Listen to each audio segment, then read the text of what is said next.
Tibba kana Facebook irratti maxxansa yookiin poostii nuti hin barbaanne kan saalqunnamtii yookiin immoo pornoogiraafii waliin wal qabatu sooshaal miidiyaa nama baay'ee irratti gadhiifamee namni baay'een rakkachaa akka jiru ni beekna jechuudha. Sun safuu hawaasa keenyaa waliin hin deemu waan ta'eef namoonni baay'een akka disappointed itti taatan nan beeka jechuudha. Kun immoo kan uumamu yookiin suur-sagaleen pornoogiraafii fi kanneen kana fakkaatan akkasumas wanti nuti hin barbaanne yookiin immoo waan hin taane akkasii kun kan isaan gadhiifamuu danda'ani karaa lamaan ta'uu ni danda'a jechuudha. Inni jalqabaa dogoggora keenyaadha. Inni lammaffaa immoo dogoggora nama biraatiin jechuudha. Kanaafuu suur-sagalee kana keessatti dogoggora akkamii yoo uumne maxxansi nuti hin barbaanne taayimlaayinii yookiin immoo piroofaayilii keenya jala galuu akka danda'u akkasumas immoo dogoggora sanaaf furmaata waliin qabadhee isiniif dhiyaadheera jechuudha. Viidiyoo kana akkana jedhuuf wanti akka kaase namoonni baay'een karaa keessaa suur-sagalee irratti nu hojjedhu namoonni akkasitiin nu rakkisanii akkamitti waan kana irraa bilisa taanaa otoo barnoota xiqqoo arganne jettanii namoonni adda addaa na gaafachaa turanii sanatu akka kaase jechuudha. Anillee sooshaal miidiyaa irratti waan akkasii kana baay'inaan argaan ture waan ta'eef barumsa xiqqoo yookiin tiitoorii xiqqoo waan kanatti kenneen waan kun haga ta'e furamuu danda'a yookiin immoo irraa bilisa ta'uu dandeenya jedhee waan yaadeef suur-sagalee kana jedha jechuudha. Kanaaf hanga dhuma suur-sagalee kanaatti na hordofaa jechuun affeerraa kiyya jechuudha. Warri nan beekne ani lammiidhaa lammii shawuu tuubirraati. Akkasumas namoonni baay'een na gaafachaa turtanii eessa baddee suur-sagalee hojjechaa jirtu viidiyoo hojjechaa jirtu naan jettanii karaa keessas akkasumas koomentii viidiyoo kiyya jalatti illee barreessanii na gaafachaa turtan jechuudha. Guddaanaaf galatoomaa warri na iyyaafachaa turtanii warri na gaafachaa turtan jechuu barbaadanii anillee waanuma xixiqqootu na balleesse malee waan biraa miti jechuudha. Kunoo amma itti deebi'eera jechuudha. Kanaaf kana booda viidiyoo babbareedaa kan duraa caalaa miidhagseen isiniif qopheessuuf waadaa isinii galuu hin barbaada jechuudha. Kanaaf dubbii isinitti hin baay'isu haasaan itti hin baay'isu kallattiimaan gara suur-sagalee kiyya har'aa kanattan seena jechuudha. Na hordofaan affeerraa kiyya gara barnoota keenyaatti.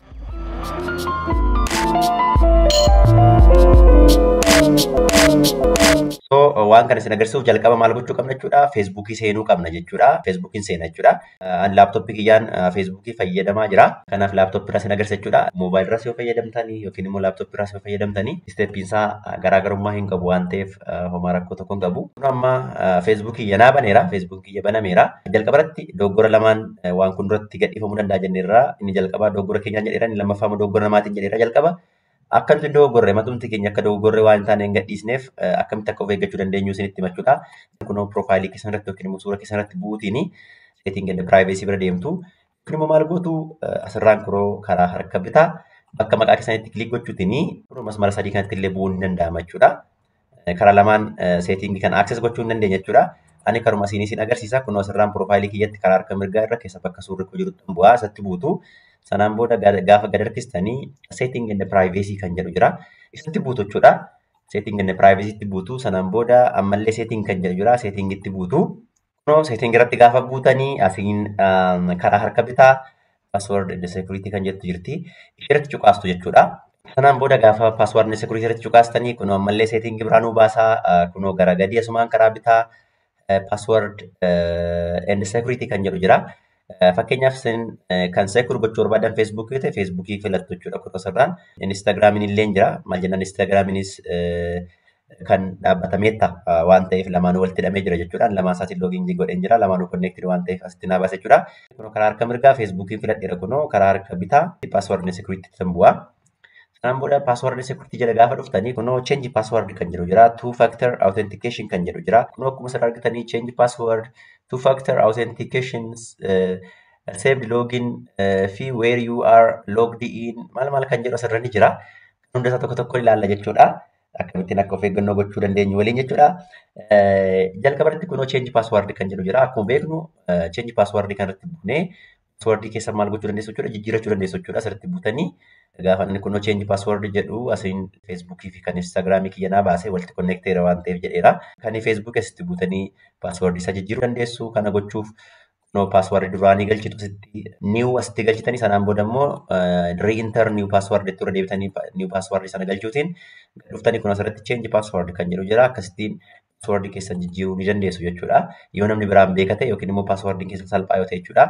Waa'ee password salphaa gaafa haasofnu password yeroo baay'ee amma Feesbuukiin haak ni ta'a haakii ta'e Feesbuukiin kiyyaa akkasan ta'e jedhanii namoonni baay'ee yeroo haasaan ni dhageenya. Feesbuukiin baay'ee salphaatti haakiin ta'u yeroo baay'ee akka haak ta'u kan godhu numatu karra bana jechuudha. Feesbuukiin keenya akka hatamuuf nu karra bana. Karra nuti bannu keessaa inni jalqabaanii paaswordii salphaa fayyadamna. Yeroo baay'ee namoonni maqaa keenya fayyadamna, lakkoofsa tokkoon gashanii fayyadamna, lakkoofsa bilbilaa keenya fayyadamna, maqaa ijoollee keenyaa fayyadamna, maqaa abbaa keenya, maqaa haadha keenya, maqaa jaalallee keenya fayyadamna fi koombineeshinii adda addaan hin fayyadamnu jechuudha. Kun immoo akka paaswordiin keenya salphaatti pirediikti ta'u yookiin immoo akka yaalamee cabu nu gochisiisuu danda'a jechuudha. Hiriyaamti keenyi namni barnoota kompiitaraa hin qabne salphaatti nu hatuu danda'a. Maal gochuu danda'a?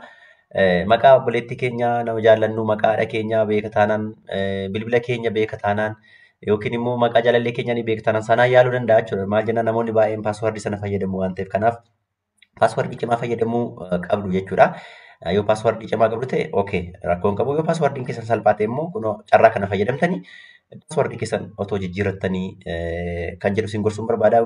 Gaafa waa'ee paaswordii haasofnu feesbuukiin kun yookiin immoo sooshaal miidiyaan kun salphaatti kan haak ta'u miti jechuudha. Of eeggannoo gochuu dhabuutiin haak ta'uu dandeenya malee salphaatti haak hin ta'u. Fakkeenyaaf kunoo asirraati fakkeenya xiqqoo egzaampilii xiqqoon isinii kenna. Kunoo asirraa akkuma argitanii amount of time to crack a password kan jedhu jira. Fakkeenyaaf paaswordii Abaa Caadaa Eefaagaa otoo fayyadamne kaaraakterii 7 fayyadamne paaswordii kana akka gochuuf milii sekendii caalaayyuu hin fudhatu jechuudha. Maal jennaan xiqqoodha. Akkasumas immoo orderii Abaa Caadaa jenneetu barreessine waan ta'eef 1 2 3 jedhamee wanti barreeffamu Abaa Caadaa jedhamee wanti barreeffamu baay'ee salphaadha jechuudha. Namni kamuu tiraay gochuu danda'a yookiin immoo salphaatti cabuu danda'a jechuudha. Inni kaaraakterii isaa xiqqoodha. Koombineeshinii hin qabu. Akkasumas immoo orderiitiin akkuma jirutti fayyadamne jechuudha. Mee isa lammaffaa ilaallume kunoo Abaa Caadaa Eefaagaa haa jedha. Kaaraakteriin isaa 8 waan ta'eef kaaraakterii kana yookiin immoo paaswordii kana otoo fayyadamnee paaswordii keenya cabsee fayyadamuuf yoo xiqqaate sa'aatii 5 fa'aa itti fudhachuu ni danda'a jechuudha. Isa sadaffaa immoo ilaallee kunoo Abaa Caadaa Eefaagaa haa'ii jenne kun immoo meeqa ta'e kaaraakterii 9 ta'e haguma kaaraakterii 7 achi adeemu maal ta'e jechuudha. Namni carraan inni cabsuusaa yookiin immoo yeroo inni itti cabsuu danda'u dabalaa deemaa jechuudha. Yoo xiqqaate guyyaa 5 fa'aatti fudhata jechuudha. Paaswordii keenya baruuf yookiin immoo irra gahuuf jechuudha. Isa itti aanu immoo ilaallee Abaa Caadaa Eefaagaa haa'ii jedheeti kunoo mallattoo fayyadamne irra jechuudha. Mallattoo raajeffannoo ol galagalteeti malee qubee ii miti isheen dhumarra jirtu kuni. Baay'inni isaa kaaraakteriin isaa 10. Tokkoffaa kaaraakterii dheeraadha. Lammaffaa immoo mallattoolee fayyadamneerra Abaa Caadaa qofa otoo hin taane mallattoolee fayyadamneerra waan ta'eef yoo xiqqaate paaswordii kana cabsuuf ji'a 4 fa'aa nutti fudhachuu danda'a jechuudha. Yookiin immoo namni beekumsa kompiitaraa qabu paaswordii keenya kiraak godhee fayyadamuuf yoo xiqqaate ji'a 4 itti fudhachuu danda'a jechuudha. Itti aansee kunoo sattaan ilaallee Abaa Caadaa Eefaagaa haa'ii jenneetti mallattoon sun hin jirti itti aanee immoo kaagoone. Kaaraakteriin isaa koombineeshinii ni jira waan ta'eef yoo xiqqaate waggoota 10 fa'aa fudhachuu danda'a jechuudha. Kun immoo kaaraakteriin isaa 12dha. Akkasumas immoo koombineeshiniin kaaraakterii ni jira waan ta'eef yoo xiqqaate seencharii 2 fudhachuu danda'a. Jaarraa 2 fudhachuu danda'a. Paaswordii kana kiraak gochuuf jechuudha. Kanaafuu maaltu rikamanidha jechuudha. Gaafa paaswordii keessan seet gootanii paaswordii kamiyyuu haa ta'u kan feesbuukis haa ta'u kan instaagiraamii haa ta'u kan kamiyyuu haa ta'u kan imoo keessanii haa ta'u kan tiiteraa yookiin eksillee haa ta'u jechuudha. Tokkoffaadhaatti koombineeshinii fayyadamuu qabdu. Koombineeshinii gaafa isiniin jedhu qubee fayyadamtu aatii hanga zaatti akkasumas immoo qubee guddaaf xiqqaa wal keessa maktanii fayyadamu akkasumas lakkoofsatti maktanii fayyadamu dhumarratti immoo mallattoo fayyadamu. Mallattoo gaafa jennu mallattoo riqichaa kana mallattoo aattii kana ishee amaramtu sana jechuudha. Parsantiifaa mallattoo endee yookiin immoo mallattoo istaarii yookiin immoo mallattoo urjiifaa fi kanneen kana fakkaatan otoo fayyadamne carraan nuti paaswordiin keenya cabuusaa baay'ee xiqqaadha jechuudha. Kanaafuu paaswordii gaafa fayyadamtan koombineeshinii fayyadamuu qabdu jechuudha. Qubee xiqqaaf qubee guddaa wal keessa mallattoo adda addaa akkasumas lakkoofsa walitti maktanii fayyadamtan paaswordii keenya kiraak gochuuf yeroo dheeraa fudhata jechuudha. Yookiin immoo tasayyuu irrayyuu gahamuu hin danda'amu jechuudha. Kanaafuu yoo paaswordiin keenya paaswordii salphaa ta'e haala amma kanaan paaswordii cimaa ta'e koombineeshinii 3 kana qabu fayyadamtanii akkasittiin paaswordii keessan jijjiiruu dandeessu jechuudha. Karaa kanaan maal gochuu dandeessu jechuudha. Akka namni feesbuukii keessan haak godhee waan isin hin feene akka irratti hin gadhiisne yookiin waan isin hin barbaanne akka irratti hin gadhiisne of eeggachuun hin danda'ama jechuudha. Inni lammaffaa immoo two factor authentication jedha. Two factor authentication kuni security kana enhance gochuuf waan itti dabalamedha jechuudha. Two factor authentication jechuun namni otuma paaswordii keenya beekee akkasumas otoo iimeelii keenya yookiin immoo lakkoofsa nuti ittiin bananne otoo beekeeyyuu feesbuuk keenya cabsee seenuu hin danda'u jechuudha. Maal jennaan karaa lammaffaa jira jechuudha. Karaa tokkoffaani paaswordii keenyadha. Namni akka carraa ta'e iimeelii nuti itti bananneerru akkasumas lakkoofsatti nuti bananneerruu fi paaswordii keenya yoo beekeeyyuu Facebook keenya seenee fayyadamuu hin danda'u jechuudha. Maaliif jennaan karaa lammaffaa ni qabna jechuudha. Karaa jalqabaa paaswordii fi yuuzarneemii keenyadha. Karaa lammaffaa immoo ishee two factor authentication jennu kanadha jechuudha. Inni guddaan garuu akkamitti fayyadamna kan jedhudha jechuudha. Two factor authentication kana fayyadamuuf maal goona jechuudha? Asirratti kilik goona jechuudha. Yookiin immoo asirratti cuqaasna. Kuni Facebookii inni lammaffaan Instagramiidha. Instagram osoo hin taane inni Facebook sin agarsiisaa jira waan ta'eef kan Facebookiin filadha. Facebook irratti gaafa kilik gootanii paaswordii sin gaafachuu danda'a. Paaswordii duraanii keessanii galchitu yoo paaswordii sin gaafate jechuudha. Erga paaswordii keessan galchitanii maal jedhaa two factor authentication is on jedha kan koo ani on godheera jechuudha yookiin immoo duraan nan baneera jechuudha. Kun asiiti ishee kana toon off godhee ammani turn off toon godhee fakkeenyaaf off godheen sin agarsiisu jechuudha. Off godheera ammani. Kun asirraati filannoo tokko lama sadii ni qabna. Kana jechuun namni paaswordii fi yuuzarneemii keenya yoo beekee gaafa inni yuuzarneemii fi paaswordii keenya fayyadamee feesbuuk keenya access gochuu barbaadu yookiin immoo fayyadamuu barbaadu waan biraa akka additionaalii akka inni gaafatu gochiisuu dandeenya jechuudha. Asirraati kun authentication app kan jedhu jira. Lammaffaan text SMS kan jedhu yookiin immoo text message kan jedhu jira. Sadaffaan immoo security key kan jedhu jira. Kun ishee kana fayyadamuu dandeessu jechuudha. Text SMS kan jettu kana fayyadamuu dandeessu. Ani amma ishee kanaan isin agarsiisa. Kana jechuun namni yuuzarneemii paaswordii kiyya beeku yuuzarneemii paaswordii kiyya fayyadamee feesbuuk kiyya akka hin fayyadamneef maal gaafata jechuudha. Lakkoofsa bilbila koo irratti koodii naa ergaa. Koodii sana yoo itti galche malee nama sanaaf hin seenu yookiin immoo nama sanaaf feesbuuk kiyya akka inni access godhuun gochiisu jechuudha. Kanaaf ani asirratti maalan filadhaa? Text message filadhaa yookiin immoo SMS message filadhaa jalatti next kan jettu jirti. Next ittiin bu'aa. Kun asirraati akka carraatee lakkoofsi kiyya irra jira. Lakkoofsi keessan feesbuuk keessan irra hin jiru taanaan lakkoofsa akkasii kan arguu dhiisuu dandeessu jechuudha. Yookiin immoo lakkoofsa jijjiiruu illee barbaaddan maal gootu asirratti add phone number kan jedhu kanatti kilik gootanii sanaan booda next jettanii pilaas 251 argattanii 9 jettanii akka ittiin lakkoofsa keessan galchitanii next gaafa jettan ni dabalamaa jechuudha. Ani garuu already lakkoofsi kiyya achirra jira waan ta'eef isaan sin agarsiisa jechuudha. Dhumni ishee duwwaa 9 bilbilli kiyya kun akkasittiin naa baasee jechuudha. Nama koodii sanaan booda next kan godha jechuudha. Inter confirmation code jedha. Koodii isinii ergachuudha. Kunooti messaging kiyya kan Facebook irraa naa ergame na qaqqabeera jechuudha. Nan banaa ishee kana bilbila kiyya irraa jechuudha. Sana booda kunoo koodii use jedheeti lakkoofsa kana naa erge jechuudha. Lakkoofsi kun duwwaa 9 jedhee 4539 jedha. Koodii isinii erga koodii sana achirratti galchitu jechuudha. Asirratti galchitu sanaan booda next jettu jechuudha. Maal jechaa jira two factor authentication is on jedheera. Sanaan booda done jettu jechuudha. Kana jechuun kunoo the text security method is on jedha.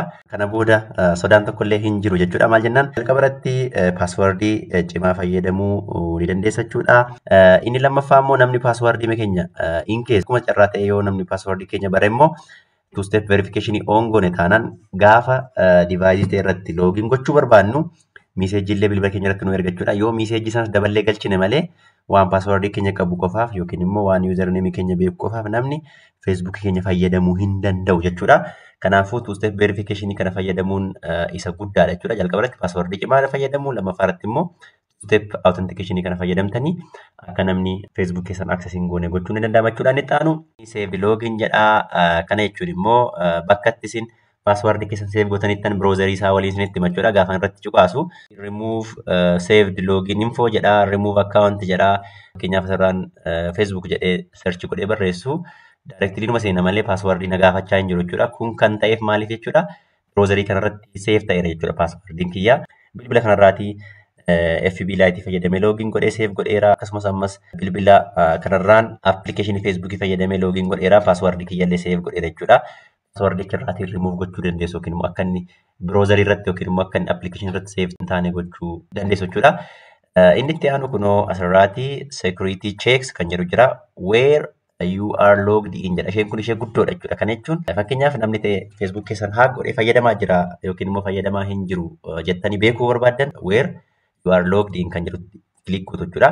Asirratti buutanii Instagramii keessan akkasumas Facebook keessan bakka itti login ta'eeru baruu dandeessu jechuudha. Yookiin immoo iddoo meeqatti akka banaa ta'e baruu dandeessu jechuudha. Mee Facebookiin banee isin agarsiisa. Ka jalqabaa Facebook irratti kilik godha jechuudha. Gaafa rakkatti banu device warra ani irratti login godheeru naaf baasa jechuudha. Fakkeenyaaf Window PC jedha.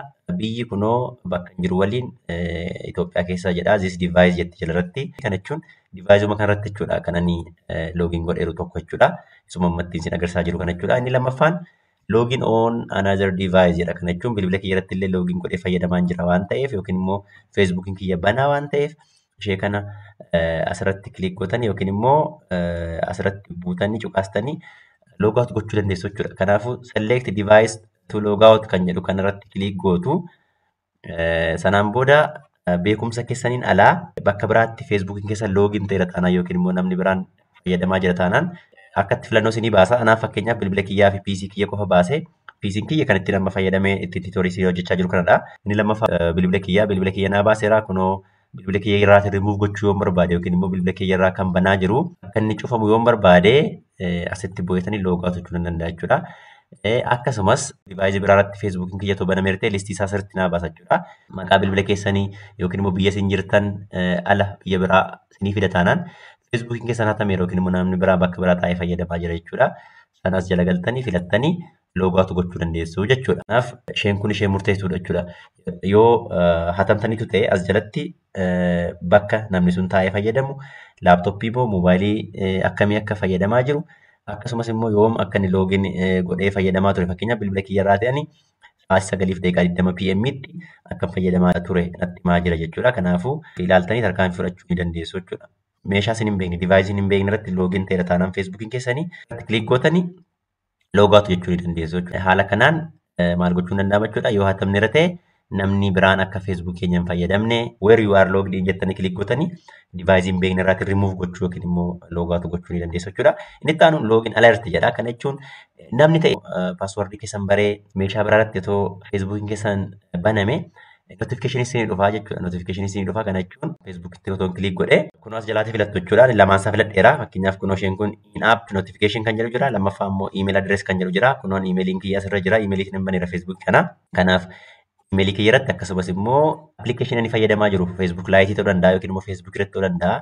Akka notifikashinii naa dhufu yoo barbaade kunoo ishee kanan filadha jechuudha. Isheen kun appilikeeshinii irratti notifikashinii isinii dhufa. Jechuun bakka kanatti dhufeeti jechuudha. Deemaa kanatti gaafa buutanii feesbuukii kee namni ta'e access gochaa jira sidha moo simiti jedhee nu gaafata jechuudha. Isadha jechuudha in app notifikashiniin. Email addressiin keessan immoo karaa email addressii keessanii namni ta'e bakka akkasiitii divaayizii akkasii fayyadame feesbuuk keessan fayyadamaa jira jedhee isinitti hima jechuudha. Kana kanaan alertii yookiin immoo notifikashinii akkasiin qaqqabu gochuu ni dandeessu jechuudha. Inni itti aanu kun recent emails jedha. Kana jechuun imeelii as dhiyootti dhaabbata feesbuuk irraa isinitti ergame isiniif baasa jechuudha. Kun akkasittiin isiniif baasa. Inni itti aanu security check-up jedha. Security check-up irratti kilik gootanii kunoo how to keep your account secure kan jedhu ni jira. As jalatti kunoo your password is okay jedha. Ani koombineeshinii qubee xiqqaa, qubee guddaa, lakkoofsa akkasumas mallattoo adda addaa walitti makeen fayyadamaa jira waan ta'eef passwordii kee okay dha naan jechaa jira. Two step verification yookiin two step authentication on gooteetta jechaa jira. Kunillee gaariidha jechaa jira. Sadaffaa immoo login alertii ni qabda on gooteetta kanaafuu gaariidha naan jechaa jira. Kanaafuu security check-up irratti buutanii istaatasii keessan ilaaluu ni dandeessu jechuudha. Isheen kanadha jechuudha. Kanaafuu waan ammaa kana gochuutiin paaswordii cimaa fayyadamu akkasumas two step verification yookiin immoo two factor authentication fayyadamne maal gochuu dandeenya jechuudha. Akka namni biraan feesbuuk keenya fayyadamee waan hin taane irratti hin gadhiisne gochuu ni dandeenya yookiin immoo akka namni nu nanne gochuu ni dandeenya jechuudha. Kanaaf akkuma jalqaba isinitti himee feesbuuk keenya irratti wanti hin feene akka gadhiifamu kan godhu keessaa dogoggora ni jalqabaa. Dogoggora keenyaan jedheera. Dogoggora keenya immoo kan gochuu danda'u paaswordii salphaa yoo fayyadamne akkasumas immoo two factor authentication yoo fayyadamne ta'e namni ta'e feesbuuk keenya fayyadamuu ni danda'a karuma salphaatiin jechuudha. Inni biraan immoo maalidhaa? Liinkii adda addaa sooshaal miidiyaa irra jiru yookiin immoo feesbuuk irra jiru callisnee kilik gochuu dhiisuu qabna jechuudha. Fakkeenyaaf asiitii kunoo liinkiin kun ni jira jalqaba ilaaluu qabna jechuudha. Liinkiin kun liinkii eenyuuti? Maaliif akka kilik goonu nu gaafate kan jedhutti yaaduu qabna jechuudha. Fakkeenyaaf ishee kanatti toon bu'ee kilik toon godhee waan kuni postiin kun yookiin immoo liinkiin kuni username kee galchii paaswordii kee galchinaan jechuun qabu jechuudha. Username kee galchii paaswordii kee galchinaan jedha taanaan waan ta'e naaf dhufi jechuudha. Kanaafuu akkatti yaaduu qabdu jechuudha. Feesbuukii yoo ta'e malee dhaabbata feesbuukii yoo ta'e malee appilikeeshiniin biraan kan feesbuuk keessanii paaswordii keessan galchaa username keessan galchaa jedha taanaan ittiin galchiinaa jechuudha. Maal jennaan username keessanii paaswordii keessan capture gochuu waan barbaadaniif yookiin immoo fudhachuu waan barbaadaniif jechuudha. Yeroo isin asirratti liinkii irratti kilik gootanii sana booda username password isaan si gaafatan sana gaafa isin galchitanii username password keessan fayyadamanii maal godhu jechuudha Facebook keessan fayyadamu jechuudha. Garuu two step verification qabda taanaan password kee fi username kee waan beekee qofaaf Facebook kee fayyadamuu illee hin danda'u jechuudha. Kanaafuu liinkii hundarratti cuqaasuu dhiisuu jechuudha. Wanta tibba kana sooshaal miidiyaa irra naanna'aa turellee suurri yookiin immoo suur-sagaleen saalquunnamtii fakkaatuun kan sooshaal miidiyaa irra naanna'aa turellee karaa kanaan uumama jechuudha. Liinkii ni qaba. Liinkii jalatti gaafa akkatti kiliik goonu yuuzarneem paaswordii keenya nu gaafata. Sanaan booda yoo nuti yuuzarneem paaswordii keenya galchine feesbuuk keenya seenuutiin waan nuti hin barbaanne irratti poost gochuu danda'u waan ta'eef kanaafuu liinkii argina irratti liinkii hundarratti kiliik gochuu dhiisuutiin dogoggora jalqabaa kanarraa yookiin immoo dogoggora keenyaan rakkoo nutti dhufurraa baraaramuu ni dandeenya jechuudha. Malee namoonni baay'een haak taanee jedhu. Haak ta'anii miti. Viidiyoo sana ilaaluuf yookiin suur-sagalee sana ilaaluuf kiliikitti gaafa gootu viidiyoo kana ilaaluuf yuuzarneemiif paaswordii kee galchisiin jedha. Ati immoo yuuzarneem paaswordii kee galchita yeroo sana immoo waan barbaadan gochuu danda'u yookiin immoo waan barbaadan fuula feesbuuk irratti gadhiisuu danda'u waan ta'eef karaa kanaan dogoggora tokkoffaarraa fayyuun ni danda'ama jechuudha. Dogoggorri lammaffaan waan nuti hin barbaanne akka fuula feesbuuk keenya irratti gadhiifamu kan gochisiisu immoo maal jechuudha? Dogoggora namaati jenneerra. Kana jechuun namni biraan dogoggoruutiin maal ta'uu dandeenya jechuudha? Waan inni nuti hin feene feesbuuk keenya irratti gadhiifamuu ni danda'a jechuudha. Kanarraa fayyuuf immoo maal gootu jechuudha? Akkuma silaa sanaa feesbuuk keessan seentu jechuudha. Feesbuuk seentu. Sana booda maal gootu asirraan kun piroofaayilii keessan yookiin immoo bakka suura keessanitti akkaawunti kan yeroo itti kiliik gootu sana booda setting and privacy kan jedhu jira. Isheetti buutu akkuma duraa jechuudha. Steppiin isaa wal fakkaata. Ammallee setting kan jedhu jira. Settingitti buutu. Karaa harka bitaa account center kan jedhu jira. Tool and resources kan jedhu jira. Preference kan jedhu jira.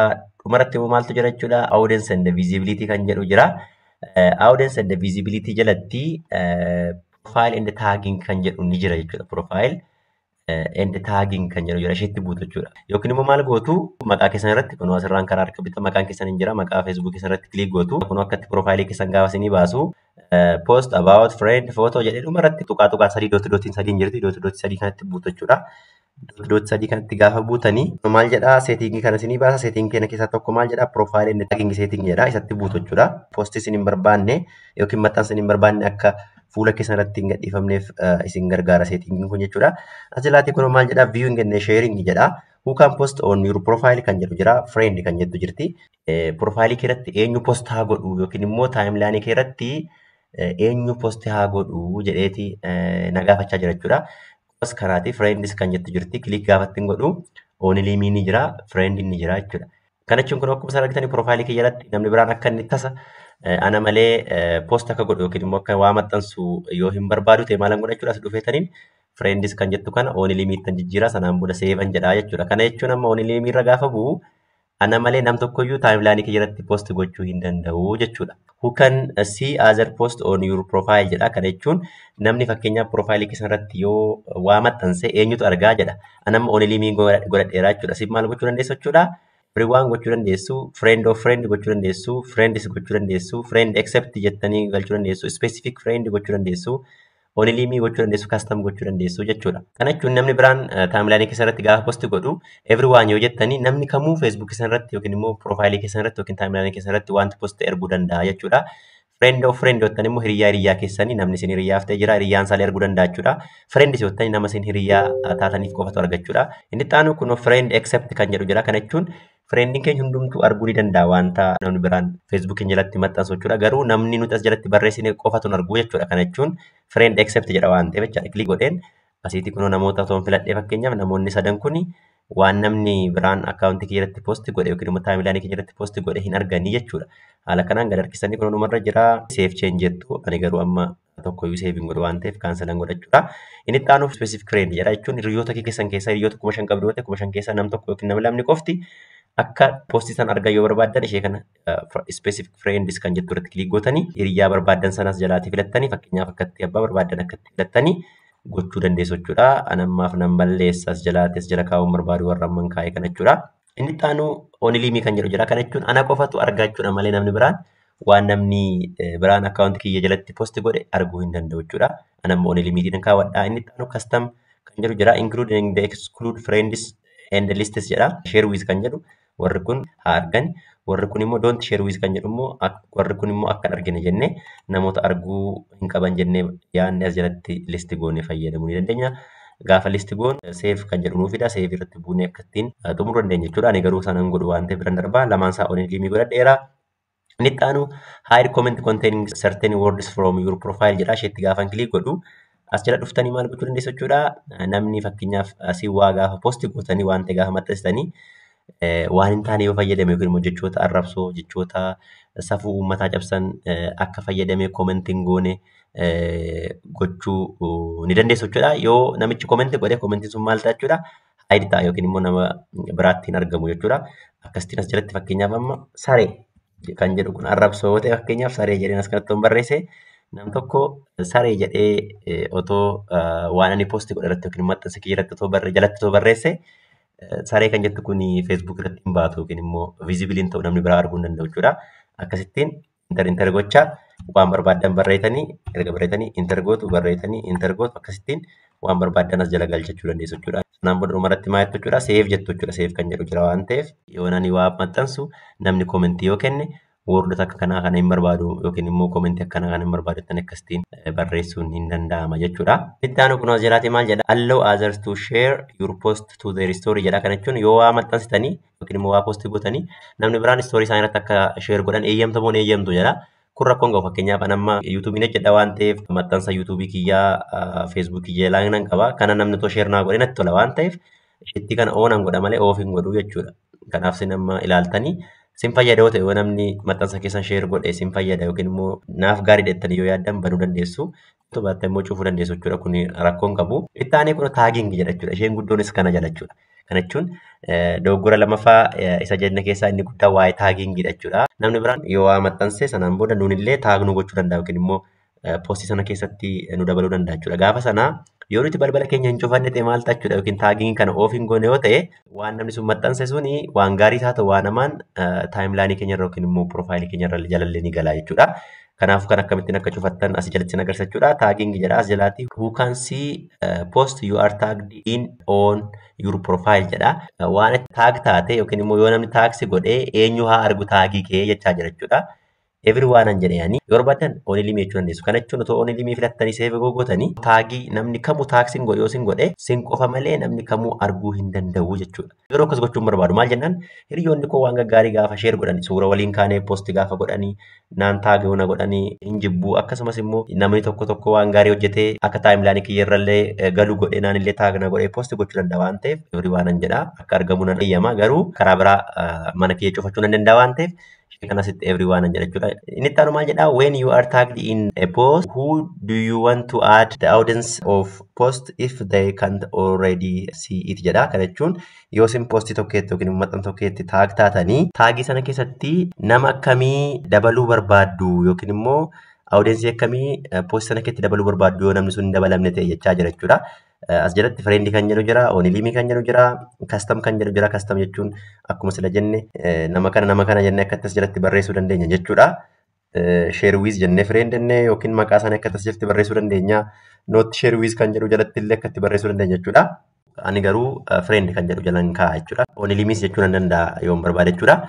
Rakkoon qabu friend jettanii darbuu dandeessu. As dhuftanii reviewing kan jedhu jira jechuudha. Gubbaatti waa'ee taagii gaafa haasofnu taagiin kana gaafa haasofnu dirqama waa'ee reviewing haasofnu illee dirqama jechuudha. Kana jechuun as jalatti reviewing jalatti seetingii lama jira oniif off gochuu kan dandeenyu seetingii lama jira jechuudha.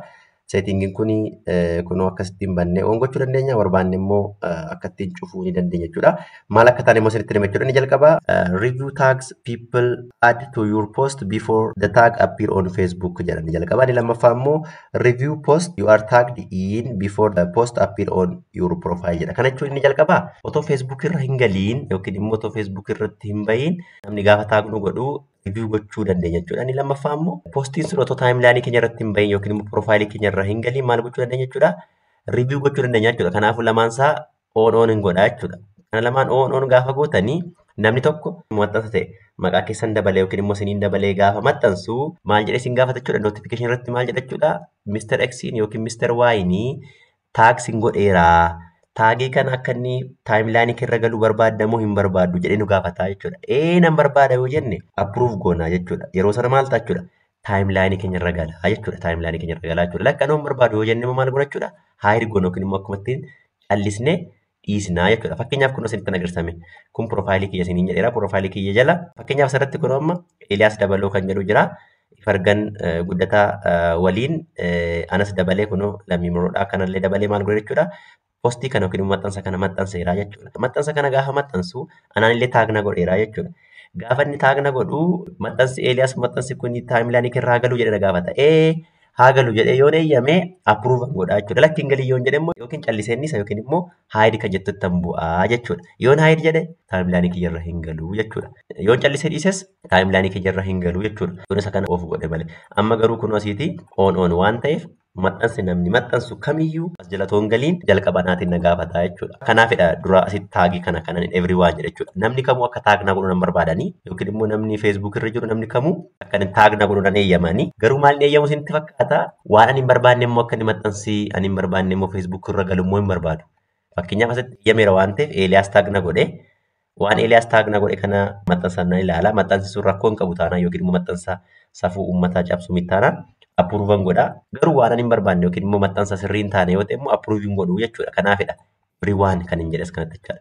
Yoo as kanaatti everyone jechuu dhiistanii only me jettanii namni kamuu taaksiin gochuu danda'u jechuudha. Fakkeenyaaf waanuma gaarii waanuma isin fayyaduu danda'u yookiin immoo waan isin keessa jirtan tokko namni gaafa maxxansu who can see posts you are tagged in your profile kan jedhu kana everyone kan jedhu kana only me jettanii taana maal jechuudha. Namni kamiyyuu maxxansa wantoota taayimlaanii keessa irratti maxxanse namni biraan arguu hin danda'u jechuudha. Kanaafuu maal gochuu dandeessu jechuudha. Ishee kana everyone jettanii ishee kana friend jettanii as dhuftanii immoo maal gochuu jechuudha. Ishee kana lamaan review kana on gochuu qabdu jechuudha. Kana on gaafa gootan maxxansa namni maxxansu dhufee notifikashiniin as irratti ni gala. Notifikashinii kana bantanii sanaan booda maxxansa kana approve gootamu hin gootu kan jedhu jira. Nan godha yoo ta'an yookiin immoo maxxansa barbaadde yoo ta'e approve gootu maxxansa hin barbaanne yoo ta'e immoo approve gochuu dhiistu yookiin immoo haayidi gootanii waan kanarraati bilisa ta'uu dandeessu jechuudha. Kanaaf maloota amma isinitti hime kana fayyadamtanii maloota kanaan maal gochuu dandeessu jechuudha. Rakkoo sooshaal miidiyaa irratti argamaa jiru kana yookiin immoo maxxansa nuti hin barbaanne piroofaayilii yookiin immoo taayimlaanii keenya jalatti maxxanfamee nu rakkisaa jiru kanarraati bilisa ta'uun hin danda'ama jechuudha. Barnoonni kun akkasiin fayyadee akka irraa barattan abdii guddaan qaba jechuudha. Yeroo kamiyyuu suur-sagalee babbareedaa akka kanaa kana kan isin fayyaduu danda'uun gadhiisa waan ta'eef YouTube chaanalii kana subscribe yoo gootan irraa fayyadamtu jechuudha. Sana qofa otoo hin taane yoo viidiyoon kun yookiin immoo suur-sagaleen kun isinitti toleera ta'e immoo namoonni as jala jirtan yookiin immoo namoonni suur-sagalee kana daawwachaa jirtan laayik gochuutiin akka suur-sagaleen kun isinitti tole akkanaaf mul'istan yookiin immoo natti agarsiistan jechuun barbaada jechuudha. Maal jenna naafillee humna naa ta'a yookiin immoo mooraalii naa ta'a jechuudha gaafan isin laayik gootan jechuudha yookiin immoo jaallachuu keessan kana ni baru yoo isin laayik gootan jechuudha. Kanaafuu laayik gochuu hin dagatina. Viidiyoon kun xiqqoo akka dheeratti nan beeka. Tokko tokkosaa seeraan isin agarsiisuu waan nan barbaadeefan akkasitti yeroo fudhadhe jechuudha. Waan dhaggeeffattaniif guddaa galatoomaa. Horaa bulaa deebanaa. Hanga suur-sagalee biraatiin wal arginutti nagaatti.